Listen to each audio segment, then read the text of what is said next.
Hello everyone, I'm going to show you today how to install a shouldered pre-fit barrel or a shouldered barrel that you've had your gunsmith to make from a barrel blank.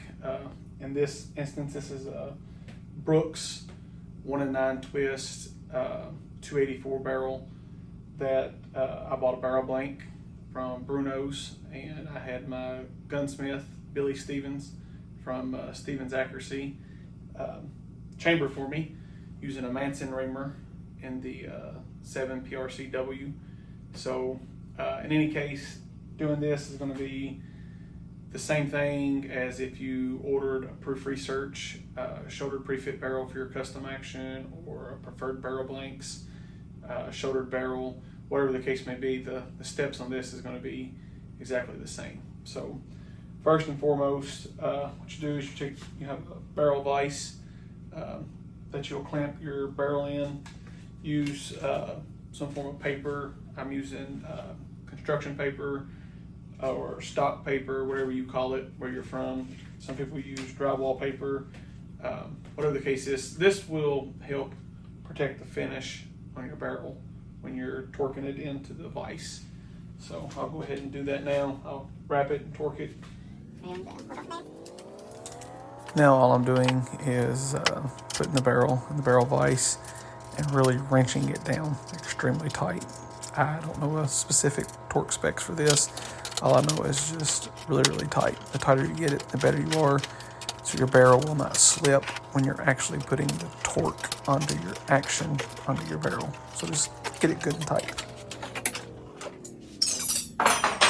Okay, once you have your barrel properly tightened down in your vise, don't know what torque specs, just get it tight, extremely tight. The tighter you get it, better it's wrapped and protected, the better off you are. Then the barrel won't slip whenever you're torquing down your action. So remove the bolt. Before you thread this action on, you're going to need to use some anti-seize. Let's see here, just some form of anti-seize. This right here will prevent it from sticking and seizing, depending on how often you take your barrel on and off or not. So I just like to put it in 3 different spots, run it across the threads.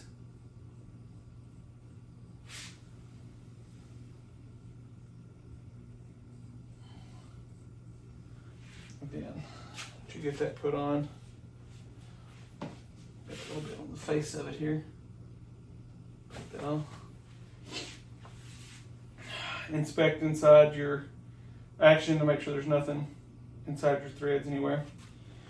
This has integrated recoil lug, so there's nothing we need to do. Some actions will have a pinned recoil lug, which means it's not made onto it, so you'll need to put that on, line your pin up, thread all that on together, and then once you get it there, you can torque it down. So we can now thread this on by hand.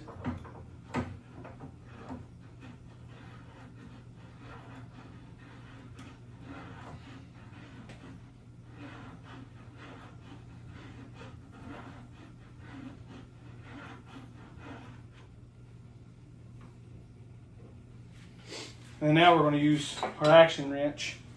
This is a Zermatt Arms action wrench, and then it tells all the specs on here for what you're doing.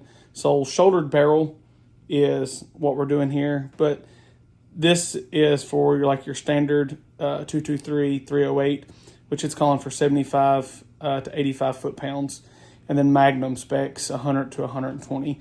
In our case, this is what we'll be using because we're doing a Magnum. So we're going to go to a 100 to 120 torque specs on our torque wrench when we're putting this on.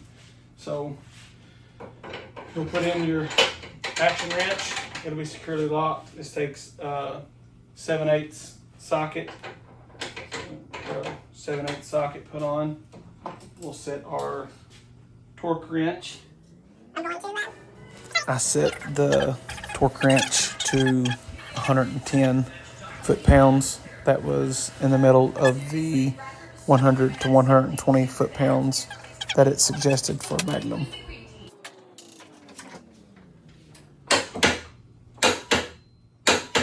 There we go. So that was 110.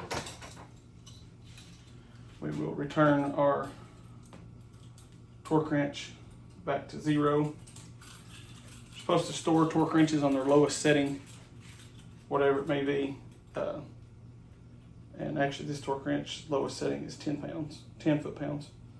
So we'll get her back down to 10 foot-pounds. And that's it. Now, this right here is very, very important. I'm gonna pull this out and set it over into this vise, and we will check the headspace with a pair of go and no-go gauges I have right here. I can do it right here where it's at, but for the sake of the video and for you to be able to see it, this ensures the headspace is properly set. You see here 6.5 PRC. This is the no-go gauge. So when this goes in, the bolt should not close. And then here is the go gauge. So when you put this in, the bolt should close. And this precise measuring instruments. So this will keep you from blowing your stuff up. I'm going to undo all this, move it over here, and I'll be right back. Okay, here we are back. And I've got the barreled action mounted in this soft side vise, and I'll be able to show you what we're doing here with the bolt and the go and no go gauges. So what you do is you'll take your bolt, and let's see here, we've got the no go gauge. So put it in first. So remember, on the no-go gauge, when we're verifying headspace, the bolt handle should not close. It'll start to close, but that's as far as it'll go. So let's run the bolt forward. That's it. It will not go any further. I mean, that's it. So that's our no-go. So now we will do our go gauge, specifically on the Zermatt actions. Not for sure about other manufacturers, but this is a control round feed. So whenever you're checking your headspace using these go no go gauges, be sure that you put these in by hand and don't put this in and try to cam it over, because you're just gonna prematurely wear or mess up your extractor. So. And it plainly says when you get your Zermatt action, the little card that it gives you in there, and checking your headspace, it specifically tells you in there to make sure that you do what I'm showing you here. Make sure you put this in, put it in, and then close it. Don't attempt to just throw this in and close it, because you're gonna mess this up. It's not designed that way. So put this in by hand, just like this. Put it in. It's the bolt stop. Okay. And the action closes. So this tells us that our headspace is properly set, which is a good thing. Nobody's going to blow up. And our gunsmith did his job to spec the way they're supposed to. So now I showed you how to mount a custom barrel, custom action together, a shouldered barrel, using a barrel vise, your proper torque wrench, and action wrench, torque to specs, using NSEs, and then how to properly check your headspace. Now, while we're here, I'll go ahead and show you how to install this muzzle device. It's not anything that would be rough per se. Like if you're doing a muzzle brake, muzzle brake's going to require a little more than just a tuner, because a tuner is just a simple spin on this tuner more specifically, there is a flat washer right here that goes inside of this tuner, and then this spring which keeps tension.